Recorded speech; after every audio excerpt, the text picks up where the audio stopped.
drop it.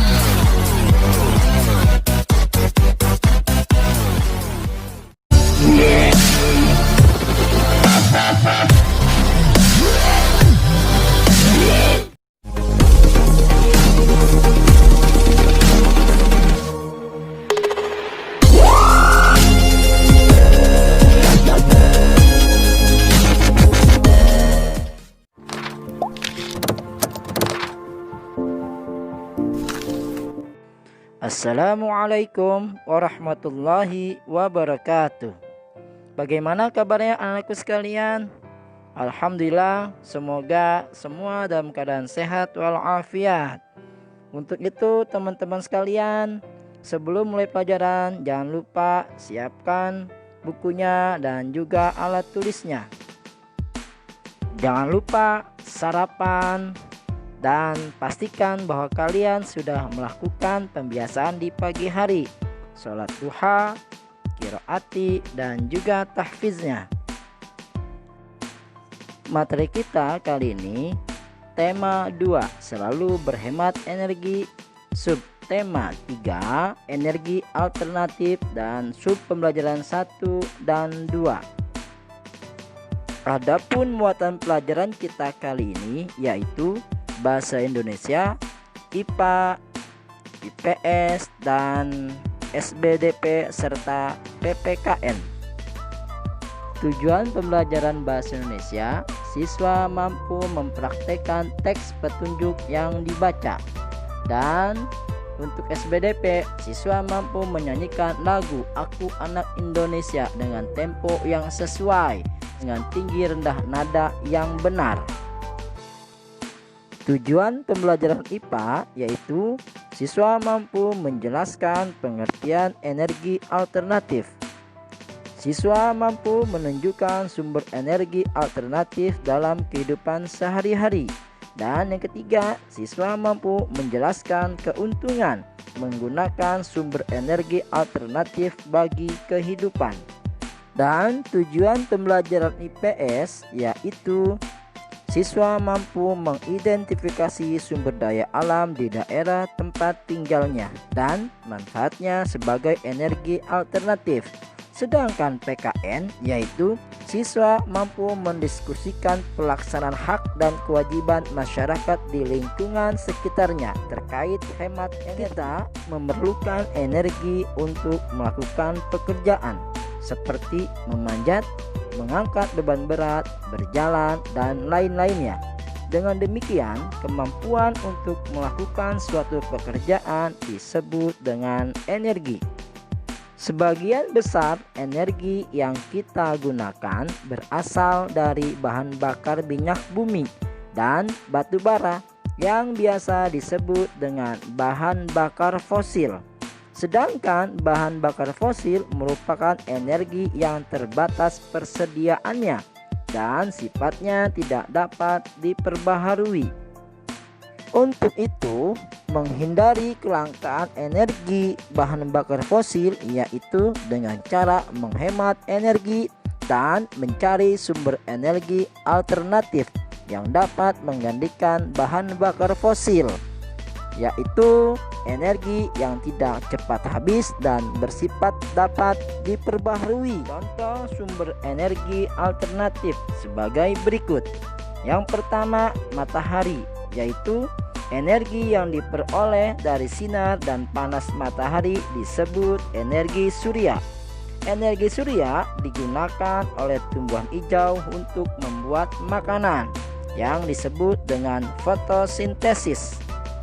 Selain itu juga, energi matahari dimanfaatkan oleh manusia untuk menjemur pakaian, mengeringkan ikan asin, bahkan mengeringkan kasur dan bantal.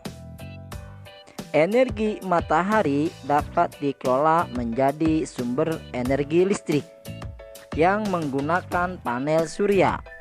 Adapun benda-benda yang menggunakan panel surya yaitu mobil, kalkulator, dan pemanas air yang memanfaatkan tenaga surya. Yang kedua, angin. Energi angin digunakan oleh perahu untuk berlayar. Selain itu juga angin dapat digunakan untuk menerbangkan layang-layang. Angin dapat diperbaharui menjadi energi listrik dengan cara angin menggerakkan kincir angin yang dihubungkan dengan turbin yang dilengkapi dengan generator sehingga menghasilkan energi listrik. Disebut juga dengan PLTA atau pembangkit listrik tenaga angin. Yang ketiga, air. Air dapat digunakan oleh manusia untuk kebutuhan sehari-hari seperti minum, mencuci, mandi, bahkan untuk memasak pun. Air dapat diolah menjadi energi listrik dengan cara air yang mengalir deras dapat menggerakkan turbin yang dihubungkan dengan generator sehingga menghasilkan energi listrik.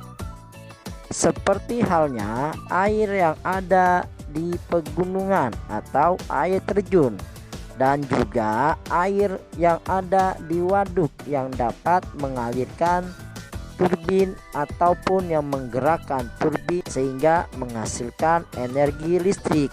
Disebut juga dengan PLTA, pembangkit listrik tenaga air. Yang keempat, panas bumi. Panas bumi dapat dikelola menjadi energi listrik. Energi panas bumi berasal dari bagian dalam bumi. Bagian dalam bumi sangat panas sehingga dapat melelehkan batuan. Batuan yang meleleh disebut dengan magma. Magma yang didorong mendekati permukaan bumi karena ada tekanan dari dalam bumi, sehingga magma tersebut berkumpul di bawah permukaan bumi. Ketika air bawah tanah mencapai lokasi panas, maka akan terbentuklah uap yang digunakan untuk menghasilkan listrik. Sumber listrik yang menggunakan panas bumi disebut juga dengan PLTU, pembangkit listrik tenaga uap. Biogas. Biogas adalah gas yang dihasilkan dari pembusukan limbah sampah organik. Kemudian biogas tersebut dapat menghasilkan energi listrik, di mana pipa penyaluran biogas dihubungkan ke suatu penampungan bahan organik.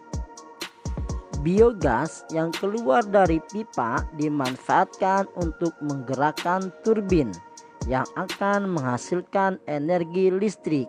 Selain itu juga biogas dapat digunakan untuk memasak. Yang keenam, biosolar. Salah satu tanaman yang menghasilkan biosolar adalah tanaman jarak. Biosolar dari tanaman jarak disebut juga minyak jarak. Minyak jarak digunakan untuk bahan bakar mesin industri dan bahan bakar mobil. Selain itu juga biosolar dapat dihasilkan melalui pohon kelapa sawit, rambutan, sirsak, dan kelapa. Tumbuhan tersebut dapat diolah menjadi bahan bakar minyak berupa solar. Tanaman singkong atau tebu yang difermentasi dapat menghasilkan etanol yang disebut dengan bioetanol. Bioetanol dapat menggantikan pemakaian bensin. Energi alternatif memiliki banyak manfaat dan kegunaannya. Yang pertama, tenaga angin. Selain digunakan untuk perahu layar, tenaga angin juga membantu penyerbukan tumbuhan, mengeringkan pakaian, menerbangkan layang-layang, dan menggerakkan kincir angin. Yang kedua, tenaga nuklir, yaitu sumber energi alternatif yang potensial. yang dapat digunakan sebagai pembangkit listrik tenaga nuklir atau PLTN. Yang ketiga, energi biomasa. Energi biomasa berasal dari bahan organik yang terkandung dalam tumbuhan seperti kayu, ranting, dan daun, di mana bahan-bahan tersebut digunakan manusia sejak lama, terutama di pedesaan, yaitu untuk memasak, mengeringkan atau mengawetkan hasil berikut panen. Ini keunggulan ataupun keuntungan dalam penggunaan energi alternatif. Yang pertama, energi alternatif lebih bersih dan tidak berpolusi, seperti halnya kendaraan tenaga surya dan tenaga angin tidak menghasilkan asap sehingga tidak menghasilkan polusi. Berbeda halnya dengan penggunaan kendaraan yang berbahan bakar minyak bumi dan batu bara, menghasilkan asap yang mengandung zat-zat berbahaya bagi pernapasan makhluk hidup. Yang kedua, energi alternatif tidak akan habis dipakai karena matahari, air, dan angin sumber energi yang tidak akan habis. Begitupun dengan biogas yang bahan bakunya dari limbah sampah organik yang selalu tersedia. Begitupun dengan biosolar atau bioetanol yang bahan bakunya dari tanaman, dapat dipelihara dan juga dikembangbiakan. Dan yang ketiga, energi alternatif relatif lebih murah karena matahari, angin, air, dan panas bumi selalu tersedia di alam. Sebagai contoh, perahu layar yang menggunakan energi angin sebagai penggeraknya. Dan masih banyak lagi keuntungan ataupun keunggulan dalam penggunaan energi alternatif. Untuk itu, tambahkan oleh teman-teman sekalian dan komennya di YouTube video kali ini. Oleh karena itu, kita harus bangga menjadi anak Indonesia karena Indonesia merupakan negara yang kaya akan sumber daya alam. Banyak pulaunya, ragam sukunya, serta adat istiadatnya dan lain-lainnya. Sebagaimana lagu Aku Anak Indonesia yang diciptakan oleh Ateh Mahmud. Oleh karena itu, marilah teman-teman sekalian kita bersyukur kepada Allah Subhanahu wa Ta'ala yang telah melimpahkan anugerahnya, nikmatnya, keindahan dunia ini. Karena dengan bersyukur maka Allah akan menambahkan nikmat kepada kita. Tentunya dengan cara berhemat dalam penggunaan energi alternatif maupun energi lainnya, serta menjaga dan melestarikan sumber daya alam yang ada di bumi Indonesia ini.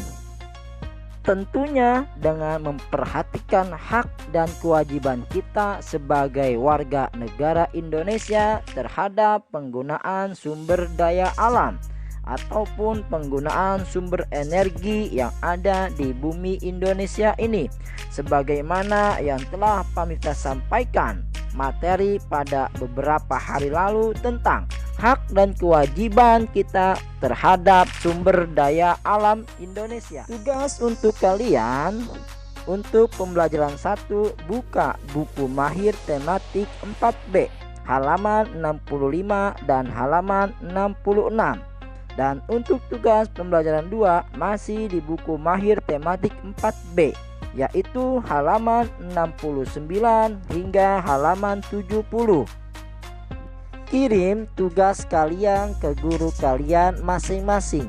Semoga Allah mudahkan dan lancarkan dalam pengerjaan soal kali ini. Dan tetap semangat ya dalam pembelajaran tugas kali ini. Demikianlah pembelajaran yang dapat Panita sampaikan. Semoga apa yang Panita sampaikan bermanfaat dan mudah untuk dipahaminya. Dan sekali lagi tetap jaga kesehatan. Terima kasih. Wassalamualaikum warahmatullahi wabarakatuh.